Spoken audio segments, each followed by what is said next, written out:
కారణం ఈ 3 కోణాలు ఇందులో ఉన్నాయి. ఎగువన ఉన్న ఉమ్మడి రంగారెడ్డి, దిగువన ఉన్న ఉమ్మడి నల్గొండ జిల్లాలో సాగునీటి వనరుగా కూడా మూసి ఉపయోగపడుతుంది. ప్రజల అవసరాలకు తగ్గట్టు మెట్రో విస్తరణ ప్రణాళికలను ప్రకటించాం. రీజనల్ రింగ్ రోడ్డు త్వరితగతిన పూర్తికి ప్రయత్నిస్తాం. తక్కువ ఖర్చుతో ఎక్కువ నీరు ఇవ్వగలిగే సాగునీటి ప్రాజెక్టులకు తొలి ప్రాధాన్యత ఇవ్వడం జరుగుతుంది.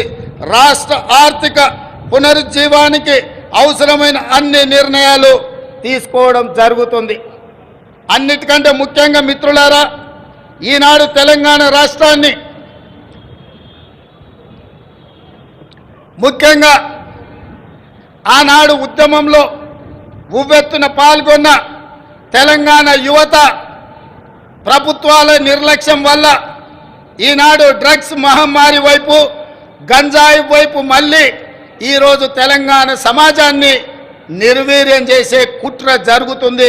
అందుకే తెలంగాణలో డ్రగ్స్ అన్న మాట వినిపించడానికి వీలు లేదని మేము సంకల్పించాం.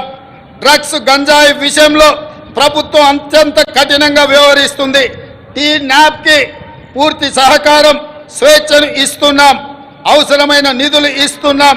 డ్రగ్స్ విషయంలో ఎంతటి వారు ఉన్నా వదిలే సమస్య లేదు. ఈ విషయంలో వ్యక్తిగతంగా నేను చాలా పట్టుదలతో ఉన్నాను.